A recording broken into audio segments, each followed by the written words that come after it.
चाणक्य नीति के 14वें अध्याय में आचार्य ने सामान्य लोगों के लिए कुछ महत्वपूर्ण बातों की ओर संकेत दिया है। चाणक्य कहते हैं कि इस पृथ्वी पर अन्न, जल और नीति युक्त बातें, इन तीनों को महत्वपूर्ण मानना चाहिए। उनके अनुसार ये तीनों ही चीजें मनुष्य के लिए रत्न के सामान्य हैं, अर्थात मनुष्य का इस संसार में इनके बिना कार्य व्यापार करना कठिन है।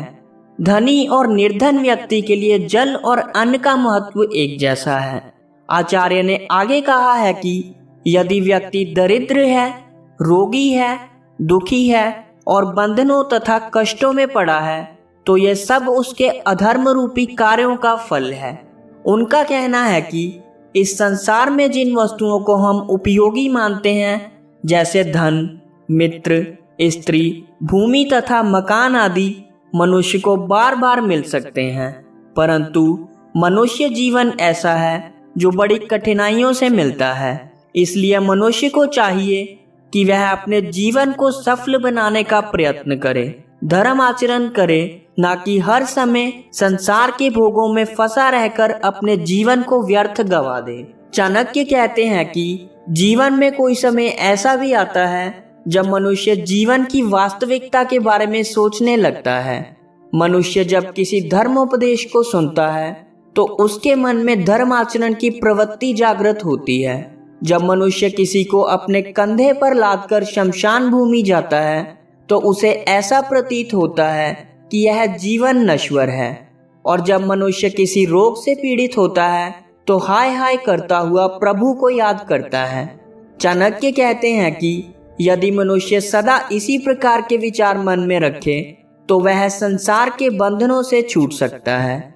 इसी संदर्भ में वह आगे कहते हैं कि मनुष्य जब कोई दुष्कर्म करता है तो उसके बाद वह पछताने लगता है, अर्थात उसकी बुद्धि में एक परिवर्तन होता है। यदि दुष्कर्म करने से पूर्व मनुष्य की बुद्धि उस दिशा में कार्य करे तो वह संसार के बंधनों से छूट सकता है। मोक्ष प्राप्ति में बाधक कार्यों की ओर संकेत करते हुए आचार्य का कहना है कि अभिमान मनुष्य को ले डूबता है। यदि कोई व्यक्ति यह समझता है कि उसके जैसा तपस्वी, दानी, शूरवीर और ज्ञानवान कोई दूसरा नहीं है, तो यह उसका भ्रम है, क्योंकि संसार इतना विशाल है कि उसमें एक से बढ़कर एक गुणी व्यक्ति हैं। यहाँ एक सामान्य सी बात की ओर इशारा करते हुए आचार्य ने कहा है कि समीपता और दूरी का संबंध हृदय से है, ना कि स्थान से। चाणक्य ने यहाँ ऐसी कूटनीतिपूर्ण बात कही है जो किसी भी राज्य के लिए उपयुक्त हो सकती है। उनका कहना है कि जो राज्य आपको हानि पहुंचाता है, यदि आप में शक्ति से उसका निवारण करने की योग्यता नहीं है, तो उसे मित्रता गांठकर मधुर व्यवहार का दिखावा करते हुए बुद्धिपूर्वक शक्तिहीन कर देना चाहिए। वह आगे कहते हैं कि राजा, अग्नि, गुरु और स्त्री आदि के ना तो अत्यंत निकट जाना चाहिए और ना ही इनसे अत्यंत दूरी रखनी चाहिए। उदाहरण के लिए सामान्य सी बात है कि यदि व्यक्ति अग्नि के अधिक समीप जाएगा तो वह जलकर भस्म हो जाएगा। इसलिए उन्होंने कहा है कि इन सब वस्तुओं का उपयोग मध्यम दूरी अथवा मध्यम अवस्था में ही करना चाहिए, क्योंकि यदि इनके सेवन में सावधानी नहीं बरती जाएगी तो नष्ट होना निश्चित है। वह कहते हैं कि जो व्यक्ति गुणी है उसी का जीवन सफल है। जिसमें किसी प्रकार का गुण नहीं, कोई विशेष बुद्धि नहीं, उसका जीवन व्यर्थ है। चाणक्य का कहना है कि मनुष्य को कष्ट के समय मौन रहना चाहिए। चीखने चिल्लाने से कोई लाभ नहीं होता। उसे चाहिए कि वह सदैव धार्मिक कार्यों में लगा रहे, यथाशक्ति अच्छे कार्यों से धन का संग्रह करता रहे। धन का संग्रह भी समय के अनुकूल समझा गया है। गुरु के कल्याणकारी वचनों को संजोकर रखना अत्यंत आवश्यक है।